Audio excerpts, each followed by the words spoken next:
मीरपुर नाम का एक छोटा सा मगर खुशहाल गांव था, जहां लोग एक दूसरे की मदद करना अपना फर्ज समझते थे। इसी गांव में सुंदर नाम का एक व्यक्ति अपनी पत्नी गीता के साथ रहता था। सुंदर एक ईमानदार और मेहनती इंसान था, जो अपने उसूलों पर अडिग रहता था। उसके पास अपनी कोई जमीन नहीं थी, इसीलिए वह दूसरों के खेतों में मजदूरी करके अपनी रोजी रोटी कमाता था। गीता, बहुत तेज प्यास लगी है, जरा एक लोटा पानी देना। सुंदर, पानी तो बिल्कुल खत्म हो गया है, मटके में एक बूंद भी नहीं बची। सुबह जो भरा था सब काम में लग गया। अरे फिर अब क्या करें? इतनी गर्मी में बिना पानी के तो मुश्किल हो जाएगी। कोई बात नहीं, मैं अभी कुएं से पानी भरकर ले आती हूँ। ठीक है, लेकिन जल्दी आना। गीता मटका लेकर कुएं की ओर पानी लेने चली जाती है। वह जैसे ही कुएं की ओर पहुंचती है, वहां पर गांव की कुछ और औरतें खड़ी होती है। गीता अपना मटका पानी के लिए रख देती है। अरे तूने अपना मटका यहाँ क्यों रखा है? दिखता नहीं पहले हम पानी भरेंगे।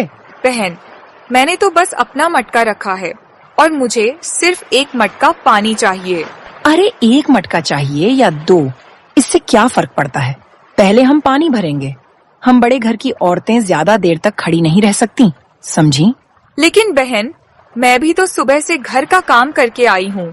बस थोड़ी ही देर में अपनी बारी आने वाली थी। ओहो, अब तुम जैसी गरीब औरतें भी हमारे बराबर खड़ी होंगी। पहले हमें पानी लेने दो, फिर तुम देख लेना। इतना सुनकर गीता को गुस्सा आता है और वह खाली हाथ मटका लेकर अपने घर आ जाती है। क्या हुआ गीता, तुम पानी लेकर नहीं आई? नहीं सुंदर, कुएं से पानी नहीं भर पाई। क्यों? इतनी देर हो गई फिर भी पानी नहीं भर पाई? सुंदर, वहाँ बड़े घर की औरतें पहले से खड़ी थीं। मैंने अपना मटका लाइन में रख दिया था, लेकिन जैसे ही मेरी बारी आई, उन्होंने मुझे धक्के मारकर पीछे कर दिया। कहने लगी कि हम गरीब औरतों की वहाँ कोई हैसियत नहीं है। ये बड़े लोग हमेशा हम गरीबों को ही सताते आए हैं, जैसे गांव सिर्फ उन्हीं का है। लेकिन क्या पानी पर सिर्फ उनका हक है? हम मेहनत करते हैं, खेतों में पसीना बहाते हैं, फिर भी हमें इंसान नहीं समझते। सुंदर, मैंने सोचा कि थोड़ा इंतजार कर लूंगी, लेकिन उन्होंने मुझे वहां से हटने को कह दिया। कहने लगी कि मैं अगर ज्यादा देर खड़ी रही तो उनके साथ खड़ी होने की आदत पड़ जाएगी। ये शब्द मेरे दिल में चुभ गए। चलो कोई बात नहीं, मैं बिना पानी के भी रह लूंगा। अरे भाई सुरेश, मुझे अपना खेत किसी अच्छे और ईमानदार आदमी को जोतने के लिए देना है, लेकिन आजकल सच्चे और मेहनती लोग मिलते ही कहाँ हैं? कोई ऐसा इंसान है हमारे गांव में जिस पर आंख बंद करके भरोसा किया जा सके? अरे सेठ जी, हमारे गांव में मेहनत और ईमानदारी की मिसाल सिर्फ एक ही इंसान है। कौन कौन है वह आदमी? सुंदर, वह बहुत ही मेहनती और ईमानदार आदमी है। उसकी मेहनत का तो पूरा गांव गवाह है।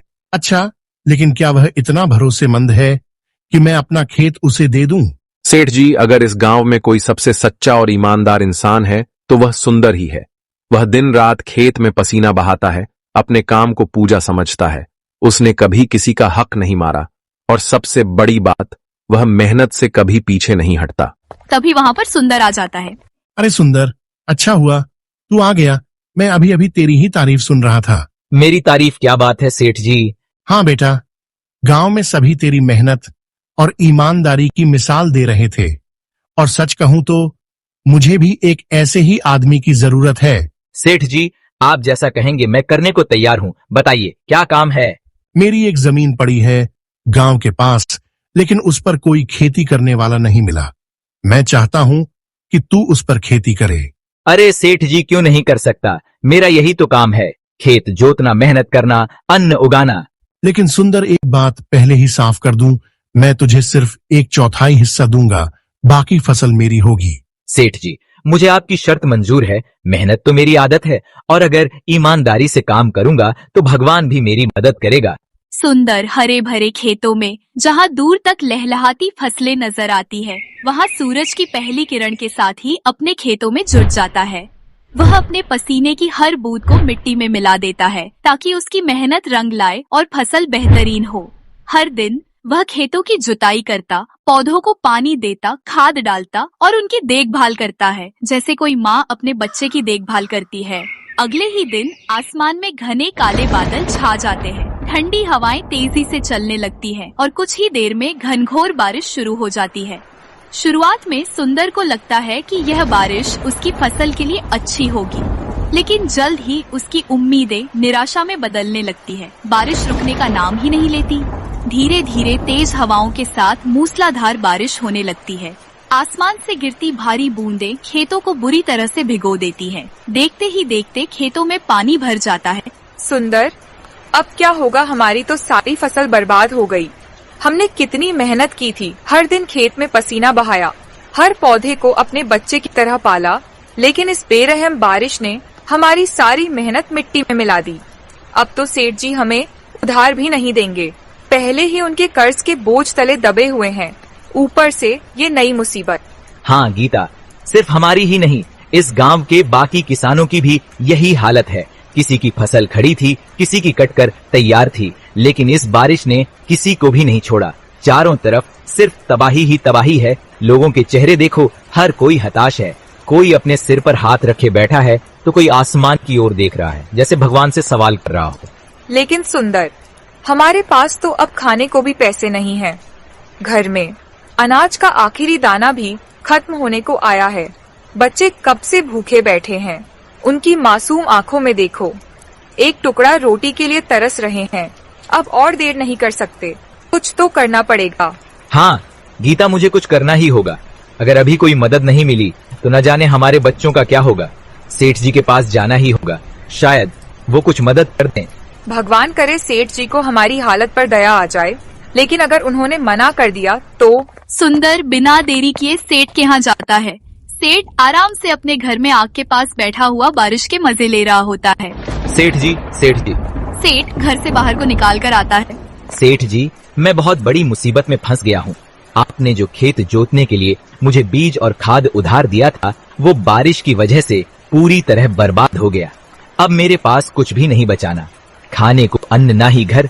मैं आपसे हाथ जोड़कर विनती करता हूँ, मुझे कुछ पैसे उधार दे दीजिए, नहीं तो मेरा परिवार भूखों मर जाएगा। अरे सुंदर, तुझे पैसे क्यों दूं? तूने तो मेरा खेत ही बर्बाद कर दिया। मैंने तुझे उधार दिया था ताकि अच्छी फसल हो और मुझे मुनाफा मिले, लेकिन अब जब कुछ बचा ही नहीं तो मैं तुझे और पैसे क्यों दूं? तू सोचता है कि मैं कोई खैराती संस्था चला रहा हूं। सेठ जी, मैं जानता हूँ कि मेरी किस्मत खराब थी, लेकिन इसमें मेरी क्या गलती है? बारिश ने सिर्फ मेरा ही नहीं, पूरे गांव वालों का नुकसान कर दिया है। यह कुदरत का कहर था, कोई इसे रोक नहीं सकता था। अगर आप अभी मेरी मदद नहीं करेंगे तो मेरा परिवार बर्बाद हो जाएगा। और अगर मैंने तुझे पैसे दे दिए तो मेरा नुकसान कौन भरेगा? मैं पहले ही तेरा पिछला कर्ज बाकी है, अब तू फिर से मांगने आ गया।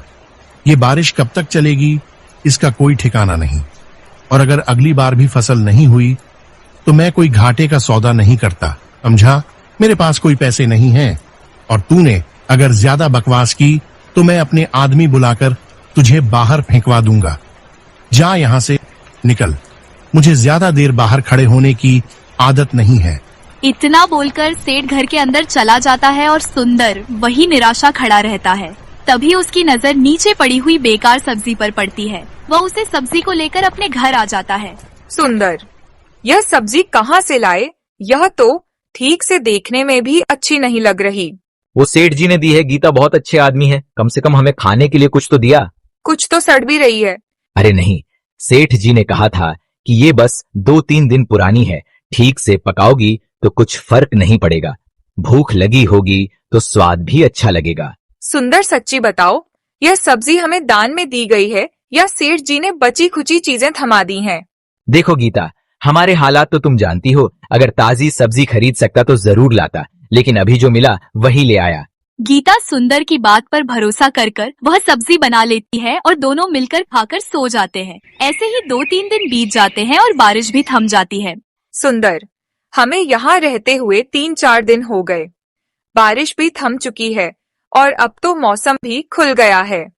मैं सोच रही हूँ कि हमें फिर से एक जमीन लेनी चाहिए। तुम उसे अपने खून पसीने से सींचोगे, मेहनत करोगे तो हमारी किस्मत भी बदल जाएगी। गीता, तुम तो जानती हो, पिछली बार जब मैंने सेठ जी की जमीन ली थी तब कैसी अनहोनी हो गई थी। बिना मौसम की बारिश ने हमारी सारी मेहनत पर पानी फेर दिया था। फसल तबाह हो गई और हम फिर से जीने के लिए मोहताज हो गए थे।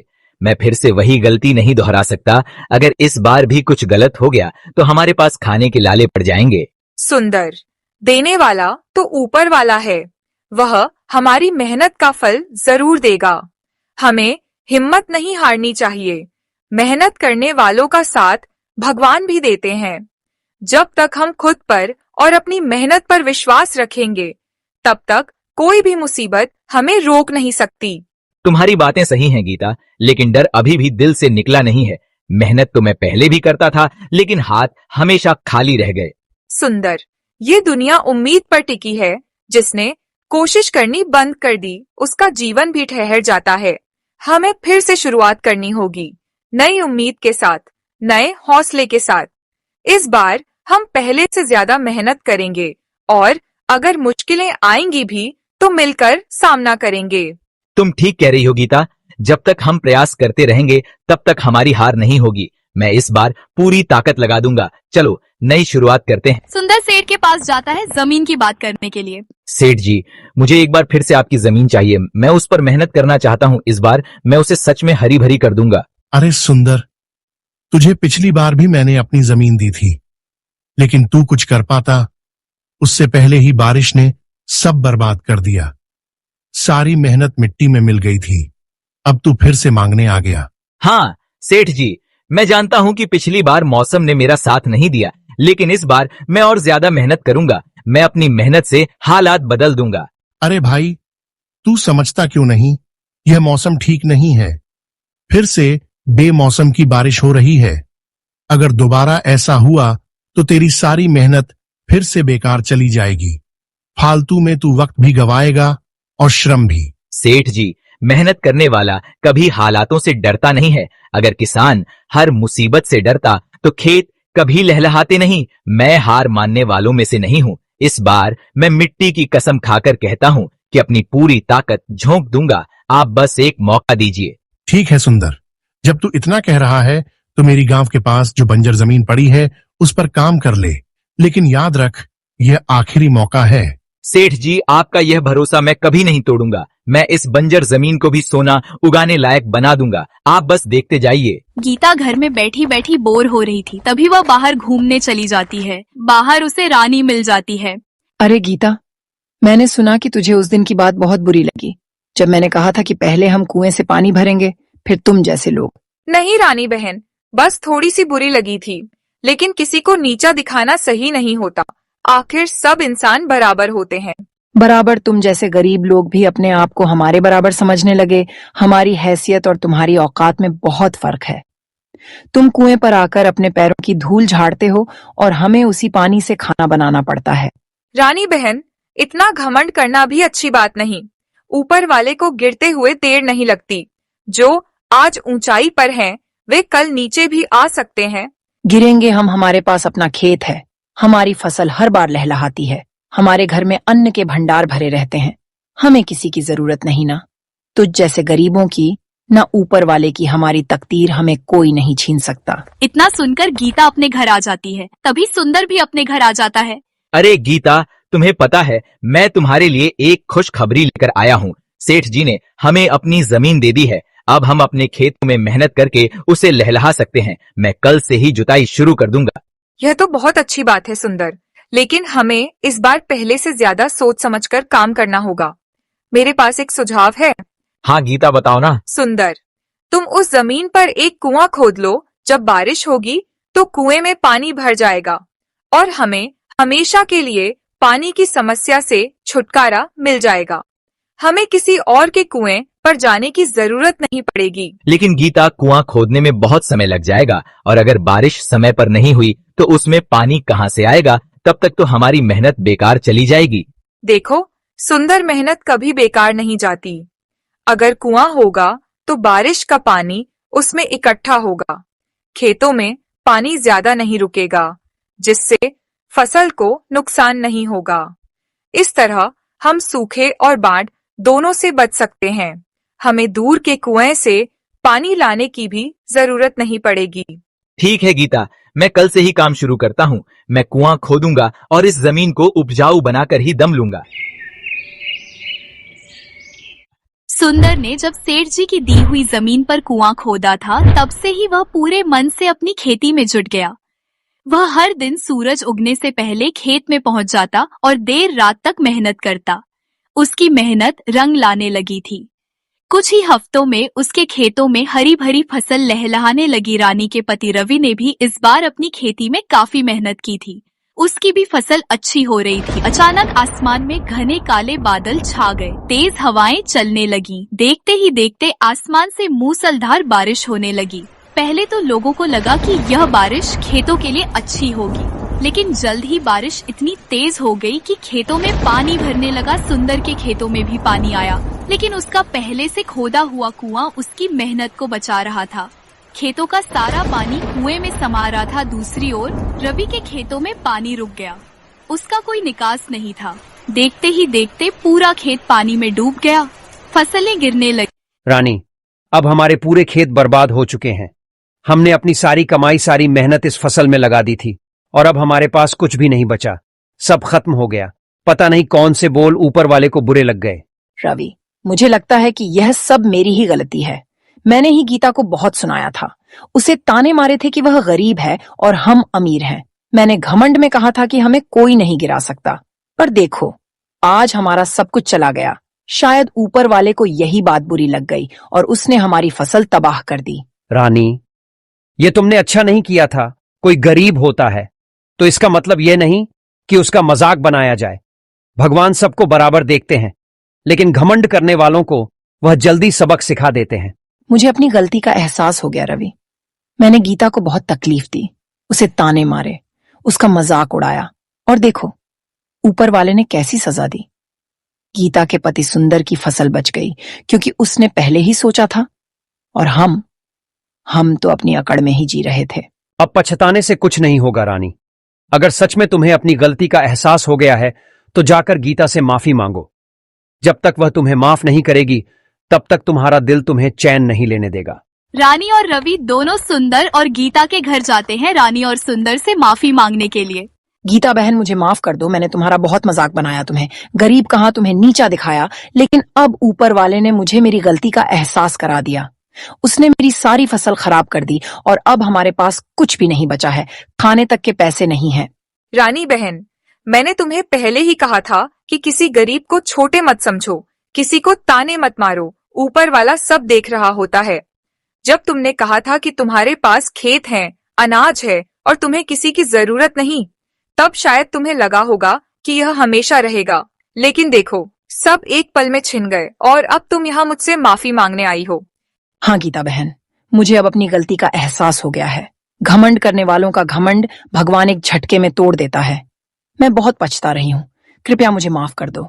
और सुनो रानी बहन, अगर तुम्हें खाने पीने की कोई जरूरत हो या पैसों की दिक्कत हो तो तुम बेझिझक हमारे घर आ सकती हो। मेरा दिल छोटा नहीं है। मैंने गरीबी सही है, पर मेरा दिल अमीर है।